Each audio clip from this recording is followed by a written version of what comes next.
98 से हम लोग समाजवादी पार्टी का कक्षे में झंडा उठा के 1 लाख चलो वाला काम करते रहे हैं। पूरे उत्तर प्रदेश में, पूरे कानपुर में हर विधानसभा में हम लोगों ने जाके मीटिंगें की हैं, कराई है। अरुणा तोमर जी के साथ सबके साथ चुनाव लड़े हैं, लड़ाया है, एकदम भूल नहीं सकते हैं। कल जैसे नहीं थी, कल एक दो हज़ार नहीं दिया, लेकिन सब लोगों का संदेश ले जा रहे हैं, सब ले जा रहे हैं।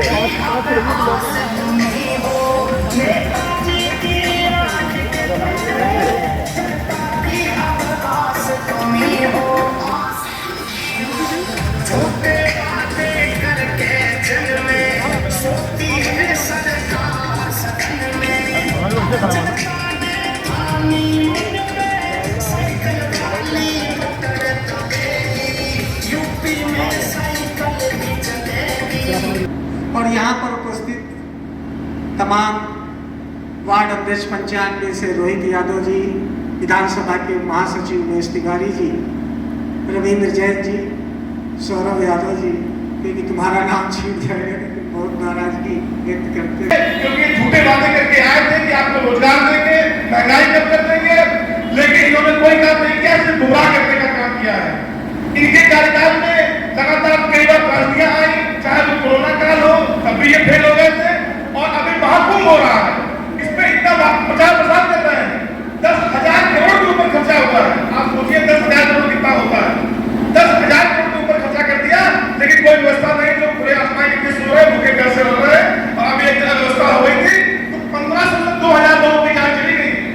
समझिए 1500 से 2000 लोगों की जान गई है, और ये सरकार आंकड़ा छुपा रही है, लोगों की लाशें दबा रही है। 30 लोगों की खड़ी आंकड़े दी है इसने, और 1500 लोगों के ऊपर जान गई है। तो ये बहुत झूठी सरकार है, प्रचार प्रसार करने वाली सरकार है।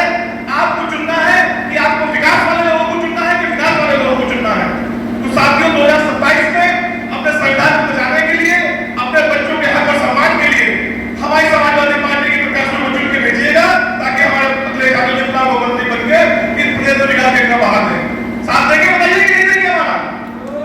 तो जोरदार नामों के साथ साथ दीजिएगा। मैं समझ रहा हूँ आप सबका समर्थन मुझे प्राप्त है। माननीय जी अखिलेश यादव जिंदाबाद, माननीय जी आदरणीय पार्टी जिंदाबाद, समाजवादी पार्टी जिंदाबाद, सदैव नेताजी अमर रहे। बहुत बहुत धन्यवाद सर। तो महाराजपुर विधानसभा के प्रभारी भी है, मैं चाहूंगा अपने विचारों से सभी को अवगत। बहुत बहुत धन्यवाद। कार्यक्रम के आयोजक और कार्यक्रम का कुशल संचालन कर रहे प्रिय बड़े भाई दिलीप प्रजापति जी, मंच पे उपस्थित हम सबके प्रेरणा स्रोत पीडीए के ध्वजवाहक आदरणीय पूर्व सांसद राजाराम पाल जी, पूर्व विधानसभा प्रत्याशी फतेह बहादुर गिल जी, योगेंद्र कुशवाहा जी, आई सैलू सोलकर जी, लोहिया वाहिनी के अध्यक्ष विजय यादव जी, विधानसभा के अध्यक्ष संतोष यादव जी, पूर्व पार्षद योगेश वर्मा जी, उपस्थित सभी लोगों का मैं तहे दिल से हार्दिक वंदन अभिनंदन करता हूं। साथियों, समय नहीं है ज्यादा लंबी चौड़ी बातें करने का। मंच में शीर्ष नेता बैठे हुए सांसद जी भी आप सब लोगों को बताएंगे। हम लोग बस केवल इतनी बात करना चाहते हैं कि पीडीए पंचायत का उद्देश्य एक होना चाहिए कि हम लोग पीडीए परिवार को बढ़ाने का काम करेंगे, लोगों को जोड़ने का काम करेंगे, अपनी बात को लोगों तक पहुंचाने का काम करेंगे और उनसे समन्वय और संवाद स्थापित करने का काम करेंगे। दिलीप प्रजापति जी और कार्यक्रम के आयोजक भी आप हैं, आपको बहुत बहुत धन्यवाद। बहुत अच्छा कार्यक्रम आपने सजाया, और कानपुर के ही नहीं उत्तर प्रदेश के जाने माने पीडीए के नेता और हम सब के प्रेरणा स्रोत इस लोकसभा से चुनाव लड़े और 2 बार यहाँ से सांसद रहे हमारे आदरणीय राजाराम पाल जी। इस विधानसभा से पिछला चुनाव लड़े बड़े भाई फतेह बहादुर गिल जी, लोहिया वाहिनी के जिला अध्यक्ष भाई विजय यादव जी, और संगठन के प्रभारी बनकर आए भाई मंजीत भाई जी, और हमारे बहुत पुराने साथी बड़े वरिष्ठ नेता और मेरी कमेटी के वरिष्ठ उपाध्यक्ष भाई योगेश वर्मा जी, और हमारे सदन के साथी रहे बड़े भाई सैलू सोलकर जी, और हमारे सामने बैठे भाई तिवारी जी, हमारे जो महासचिव हैं, सामने बैठे हमारे बुजुर्गों नौजवान साथियों। दोस्तों, बहुत लंबी चौड़ी बात नहीं करूंगा। जब पीडीए के का इतना बड़ा नेता आपके सामने बैठा हो, मैं लंबी चौड़ी बात करूं, ये बात ठीक नहीं। बस केवल एक बात आप लोगों से जानना चाहता हूं कि आप लोगों को इस बात का एहसास है कि आज हम लोगों के पास जो कुछ भी है वो बाबा साहब की देन है ऐसा इस बात का कि नहीं है? और आज बाबा साहब के लिखे द्वारा बाबा साहब की देन इसलिए है कि बाबा साहब को अवसर मिला इस देश का संविधान लिखने के लिए, और संविधान में उन्होंने इस देश के शोषित, वंचित, पिछड़ा, दलित वर्ग को समानता का अधिकार देने के लिए उसमें वोट का अधिकार दिया और तमाम सारे कानून के माध्यम से अवसर दिए कि हम अपनी आर्थिक सामाजिक स्थितियों में परिवर्तन ला सकें। आज संविधान खतरे में है, आज संविधान खतरे में है, और इस संविधान को बचाने के लिए अगर देश के सबसे बड़े सूबे उत्तर प्रदेश में अगर संविधान बचाने की कोई लड़ाई लड़ रहा है तो वो समाजवादी पार्टी लड़ रही है, और समाजवादी पार्टी के मुखिया आदरणीय अखिलेश यादव जी लड़ रहे हैं। तो हम लोगों की जिम्मेदारी है कि जब सब कुछ हमें संविधान से मिला है तो हम लोगों की जिम्मेदारी है कि जो संविधान बचाने की लड़ाई लड़ रहा है वो करेंगे, और इनके साथ हमेशा रहकर समाजवाद पार्टी को आगे बढ़ाने का काम करेंगे। मैं इसी के साथ अपनी वाणी को विराम देता हूँ। जय हिंद, जय भारत, जय समाजवाद। अखिलेश यादव जिंदाबाद, आदरणीय मुलायम सिंह यादव अमर रहे, बाबा साहब भीमराव अम्बेडकर अमर रहे। पीडीए की बैठक का आयोजन हुआ है। माननीय राष्ट्रीय अध्यक्ष श्री अखिलेश यादव जी का आदेश और निर्देश पूरे प्रदेश भर में चल रहा है। कार्यक्रम ब्लॉक स्तर से लेके वार्ड स्तर, बूथ स्तर तक हो रहे हैं। उसी कड़ी में विधानसभा में भी क्रम वाइज कार्यक्रम चलना शुरू हो चुके हैं। हमारे बीच में उपस्थित परम आदरणीय माननीय पूर्व सांसद एवं राष्ट्रीय सचिव समाजवादी पार्टी श्री राजा रामपाल जी का मैं तहे दिल से महाराजपुर विधानसभा में स्वागत करता हूँ, अभिनंदन करता हूँ, वंदन करता हूँ, और आप सभी से कहता हूँ जोरदार तालियां बजा के एक बार स्वागत करिए माननीय श्री राजा। यहाँ पर उपस्थित हमारे योगेंद्र कुशवाहा जी, विधानसभा अध्यक्ष, हमारे साथ बराबर कंधे से कंधा मिलाए चलने वाले भाई संतोष यादव जी, लोहिया वानी के बड़े मेहनती और कर्मठशील भाई हमारे और हमारे पारिवारिक भाई विजय यादव जी, सोनकर जी, हमारे परिवार से एक लंबा नाता जुड़ा हुआ श्री योगेश वर्मा जी का मैं बहुत बहुत अपनी तरफ से भी स्वागत करता हूँ, अभिनंदन करता हूँ। बड़े भाई माननीय राजा रामपाल जी हमारे बीच में मुख्य अतिथि के रूप में हैं, और पीडीए की बैठक की तमाम हमारे वक्ताओं ने चर्चा भी करी है। समय ना ज्यादा लेते हुए सिर्फ इतना कहूंगा कि 27 जीने मरने की लड़ाई है। ये हम सबके एक अस्तित्व की लड़ाई है। हमें पिछड़े, दलित, अल्पसंख्यक, दबे कुचले, उन सब की लड़ाइयों की आवाज बनना है। आज रोड पे हम लोग हैं तो हमारा नेता सदन में ललकार रहा है। विधानसभा से लेकर लोकसभा तक आज बड़ी भूमिका कोई निभा रहा है। प्रदेश और देश के अंदर तो माननीय राष्ट्रीय अध्यक्ष श्री अखिलेश यादव जी या समाजवादी पार्टी, और कोई नहीं है ऐसा व्यक्ति जो आज इस सत्ताधारी के खिलाफ आंख से आंख मिला करके बोलने की ताकत रखती है। इस बात की खुशी है कि हम इस समाजवादी पार्टी के एक कार्यकर्ता, एक वर्कर हैं। समाजवादी पार्टी द्वारा आयोजित इस पीडीए की बैठक में इस कार्यक्रम में उपस्थित हमारे इस विधानसभा से चुनाव लड़ चुके आदरणीय फतेहबाग पटेल जी, हमारे समाजवादी पार्टी लोहिया वाहिनी के सम्मानित अध्यक्ष आदरणीय विजय यादव जी, जिला पंचायत सदस्य भाई सैदुल सोनकर जी, इन विधानसभा के प्रभारी रहे योगेंद्र कुशवाहा जी, वर्तमान प्रभारी भाई रंजीत यादव जी, हमारे छोटे भाई पूर्व पार्षद आदरणीय देवगेश वर्मा जी, इस विधानसभा के सम्मानित अध्यक्ष भाई संतोष यादव जी, पीडीए के उद्देश्य को, आने वाले खतरे को राष्ट्रीय अध्यक्ष द्वारा निर्देशित उन कार्यक्रमों को घर घर पहुंचाने के लिए एक कैडर बैठक है। इसमें आप जो पर्चा है राष्ट्रीय अध्यक्ष द्वारा, उसमें ऊपर ही लिखा है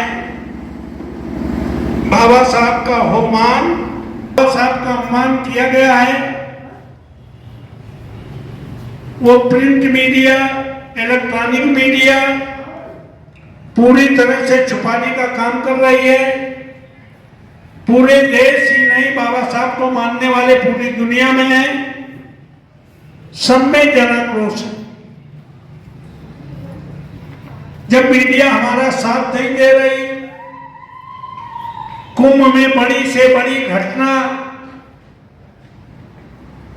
होने के बावजूद आज इतने दिन बाद भी उत्तर प्रदेश के मुख्यमंत्री उनकी संख्या तक बताने का काम नहीं कर रहे। लोग कतार में खड़े हैं, ये 30 की संख्या बता रहे हैं। जब वहां पोस्टमार्टम हाउस में जा रहे हैं तो 12 की फोटो लगी है, वहां 50-60 नाशे पड़ी है। लगातार ऐसा मैनेजमेंट तो हमें लगता है आजादी से पहले भी किसी ने, अंग्रेजों में भी नहीं किया होगा। तो ऐसी हालत में ये समाजवादी पार्टी के जाबाज साथी हैं जो गली गली घर घर जा करके आने वाले खतरे को, और इसकी लड़ाई कौन लड़ रहा है?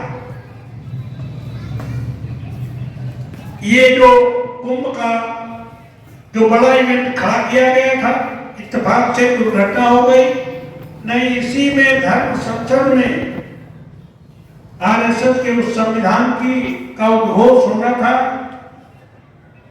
जिसको हिंदू राष्ट्र बनाना चाहते हैं। जब आरएसएस के राष्ट्रीय अध्यक्ष मोहन भागवत ये कहें कि आजादी तो उस दिन मिली जिस दिन राम मंदिर का शिलान्यास उद्घाटन हुआ। एक सांसद ये कहे आजादी तो तब आई जब मोदी जी प्रधानमंत्री बने, यानी अटल बिहारी वाजपेयी जी गुलामी में प्रधानमंत्री बने। ये तो उन करोड़ों आजादी दिलाने वाले जाबाज साथियों का, उन शहीदों का अपमान करने का काम कर रहे हैं। ऐसी हालत में जब संविधान खतरे में है, वो तो 400 पार की बात कर रहे थे। अगर 400 में 300 भी पार हो जाता तो इसी कुंभ में तय हो जाता हिंदू राष्ट्र बनेगा और आरएसएस का संविधान जो लंबे समय से, हम लोग तो बसपा में थे, अटल बिहारी वाजपेयी की सरकार थी केंद्र में, उस समय रचना संविधान, क्योंकि उन्हें ये लगता है कि बाबा साहब अम्बेडकर जो है उन्होंने संविधान लिखा, ये बात हजम नहीं हो रही। कई देश में कोई उनसा जैसा विद्वान नहीं था। आपको मालूम हो बाबा साहब अम्बेडकर देश के पहले विद्वान, विश्व के 5वें विद्वान, इस देश के संविधान निर्माता थे। तो बाबा साहब अम्बेडकर के अंग्रेजी शासन में जब आजादी देने जा रहे थे अंग्रेज, तो उन्होंने एक सर्वे कराया। तो उस समय जो भी नामी गिरामी नेता थे, उनके बाद अंग्रेजों की टीम गई ये जानने के लिए कि हम देश छोड़ के जाएंगे, इसको चलाओगे कैसे। कोई नहा रहा था, कोई खाना खा रहा था, कोई आराम कर रहा था, कोई फ्रेश हो रहा था। वो टीम 12-1 बजे बाबा साहब अम्बेडकर के पास पहुंची। बाबा साहब अम्बेडकर संविधान लिख रहे थे, कुर्सी में जो पेज लिख जाता था उसको रख रहे थे। अंग्रेजों ने कहा मालवीय सो रहे, नेहरू सो रहे, पूरे नेताओं के नाम लिए सब सो रहे हैं और आप 1 बज रहा है, आप जग रहे हैं। तो जानते हो बाबा साहब अम्बेडकर ने क्या कहा? कहा उनका समाज जग रहा है इसलिए वो सो रहे हैं, हमारा समाज सो रहा है इसलिए हम जग रहे हैं। अंग्रेजों ने सोचा कि एक अकेला आदमी ये दावा कर रहा है कि हम इस पूरे सोते हुए समाज को जगाने का काम कर देंगे, इसका मतलब हमें ये देश छोड़ के जाना पड़ेगा। फिर उन्होंने कहा तुम काबिल तो हो नहीं, देश को चलाएगा कौन? तो बाबा साहब ने कहा इस देश को कोई व्यक्ति नहीं, इस कुर्सी और ये संविधान है, इसमें जो बैठ जाएगा वही इस देश को चलाने का काम करेगा। वो संविधान जो भारत में जन्मे किसी भी जात धर्म के आदमी को प्रधान से लेकर प्रधानमंत्री बनने और बनाने का अधिकार देता है, इतना बड़ा अधिकार धरती पर किसी युग में पूरे मानव जात को नहीं मिला। न द्वापर में, न त्रेता में, न सतयुग में। जो काम बाबा साहब अम्बेडकर ने 26 नवंबर 1949 को संविधान में एक वोट दे करके भारत में जन्मे किसी भी जात धर्म के आदमी को इस देश की सर्वोच्च कुर्सी तक पहुंचने का अधिकार दिया, इतना बड़ा अधिकार किसी ने आज तक। वो संविधान बदलने की चेष्टा की जा रही है। पूरे देश की संपत्ति आरएसएस प्रमुख ने 1946 में अपनी किताब में लिखा है, गूगल सर्च करके देख लो। उन्होंने आजादी से पहले क्या लिखा है? उन्होंने लिखा है सदाशिव गोलवलकर है सेकंड गुरु। उन्होंने लिखा है जो आजादी दलितों को, पिछड़ों को, अकिलियत के लोगों को, सभी लोगों को बराबर का हक देती हो, ऐसी आजादी से गुलामी बेहतर। आज जो बैठे हैं गद्दी पर, इनका आजादी दिलाने में कोई योगदान नहीं है। इसीलिए किसी ने कहा है आज वो काबिल बने जो कल तक किसी काबिल न थे, और मंजिलें उनको मिली जो दौड़ में शामिल न थे। ये लोग दौड़ में शामिल नहीं थे। तो उन्होंने सेकंड क्या लिखा? गुरु गोलवलकर ने, कभी इस देश में हमें सत्ता में आने का मौका मिला। आप सोच देखिए उनकी, कभी इस देश की सत्ता में आने का मौका मिले तो पूरे देश की संपत्ति और साधन अपने 2 करीबी मित्रों को दे दो, पूरे देश को भिखारी बना लो, फिर राज करो। आज पूरे देश की संपत्ति जो लाखों नौकरियां देने वाले सेंट्रल गवर्नमेंट के इंस्टीट्यूशन है, सबको अडानी अंबानी को सौंपने का काम किया है। अभी तो अगर पश्चिम उत्तर प्रदेश, पंजाब के किसान अगर संघर्ष न करते तो यहाँ सब गांव वाले हैं जो बीघा बीघा खेत है जिनमें ऐंठ रहे हो, ये सब अडानी अंबानी को मिल जाती। ये खतरा अभी टला नहीं, न खेती का, न नौकरियों का, न आरक्षण का, न संविधान का। इसलिए माननीय राष्ट्रीय अध्यक्ष अखिलेश यादव जी ने कहा हमारे जैसे लोगों से, जाबाज साथियों से समाजवादी पार्टी के कि जाइए गली गली और पूछे पूछे गांव गांव जाके मीटिंग लगाइए पीटी की और लोगों को होशमंद करिए, सतर्क और सजग करिए। ये सोने का समय नहीं है, नहीं आने वाली पीढ़ी हमें कभी माफ नहीं करेगी। इसलिए केवल ये कोई पार्टी की बैठक है, सत्ता प्राप्ति की बैठक नहीं है।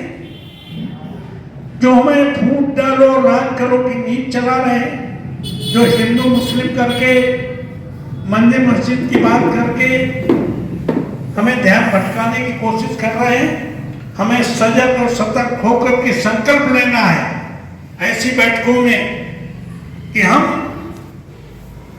बाबा साहब अम्बेडकर के अपमान को और बाबा साहब के बनाए हुए संविधान को बदलने की कोई अगर साहस हिम्मत करेगा तो इसको हम कतई बर्दाश्त करने का काम नहीं करेंगे। हम सड़कों पर उतरेंगे, हम जेलें भरने का काम करेंगे और इससे भी बड़ी कोई कुर्बानी देनी पड़ी तो उससे पीछे हटने का काम नहीं करेंगे। इसके ये काम पीडीए के माध्यम से माननीय राष्ट्रीय अध्यक्ष के निर्देश पर और पूरे उत्तर प्रदेश के हर बूथ पर जाबाज साथियों को तैयार करने की जिम्मेदारी है। इसलिए आपसे निवेदन करने आए हैं, जितने लोग बैठे हो, आजादी के लिए जब संघर्ष कर रहे थे तो घर के अंदर छुप करके मीटिंगें करते थे, 2 4 5 लोगों से मिलके मीटिंगें करते थे। हम लोग इन दुस्साहसी लोग सांप्रदायिक लोगों को खुलेआम बैठक करने का जो अधिकार अभी भी संविधान है, वरना जो फ्रीडम ऑफ स्पीच है, बोलने की जो आजादी है, उस पर पाबंदी लग चुकी है। राहुल गांधी ने अभी, मोहन भागवत ने कहा कि आजादी हमें 2022 में मिली है, वो आजादी झूठी है। तो उन्होंने यही कहा दिल्ली में के बाद अगर किसी भी दूसरे देश में कर देते तो मोहन भागवत के ऊपर देशद्रोह का मुकदमा लिखा जाता, जेल हो जाती। तो उनके खिलाफ मुकदमा लिखे, कहाँ लिखे? ये भाषण दिया दिल्ली में, मुकदमा कहाँ लिखा गया? आसाम में। भाषण दिया था कर्नाटका में, मुकदमा कहाँ लिखा? गुजरात में। तो ये बड़े आदमी को टारगेट कर बाकी सबको डराने का काम कर रहे हैं। ईडी सीबीआई से डराने का काम कर रहे हैं। इस समय अगर कोई बिना डरे कोई देश लेवल पर इन सांप्रदायिक ताकतों को चुनौती देता नजर आता है तो इंडिया गठबंधन, राहुल गांधी और उत्तर प्रदेश में अगर सबसे बड़ी कोई चुनौती देने वाली पार्टी है सांप्रदायिक ताकतों को, उस पार्टी का नाम समाजवादी पार्टी है, उस नेता का नाम अखिलेश यादव। इसलिए साथियों, हमारे संतोष ने कहा जल्दबाजी में लग गई, हमारी नोटिस में नहीं थी। नोटिस लो और नोटिस लेकर बढ़िया से बढ़िया कैडर मीटिंग कराने का काम करो। भीड़ भले कम हो, लेकिन जो क्वालिटी वाले लोग हैं, जो समझ कर दूसरों को समझाने का काम करें, यही बैठक का मतलब है। आप जितने आए हो इतने ही पर्याप्त हो।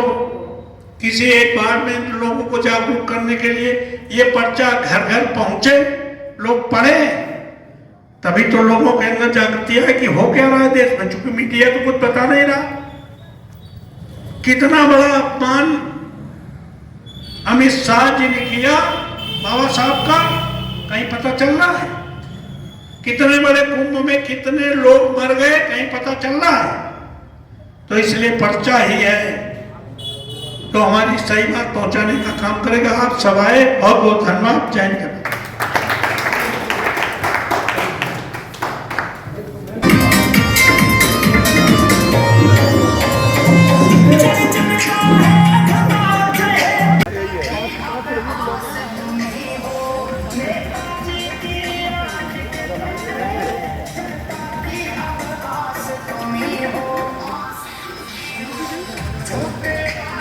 करके जल में सोती है सरकार।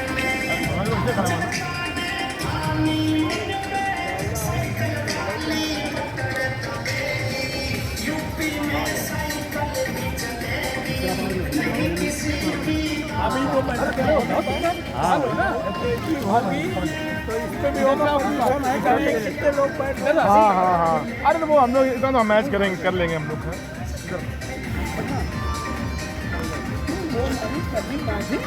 हाँ वो तो दबाव बनाएंगे ग्रामीण क्षेत्र में लोग डिस्टर्ब हो जाते हैं कहते हैं भैया हम नहीं कराएंगे अंदर नहीं लेंगे ठीक है सर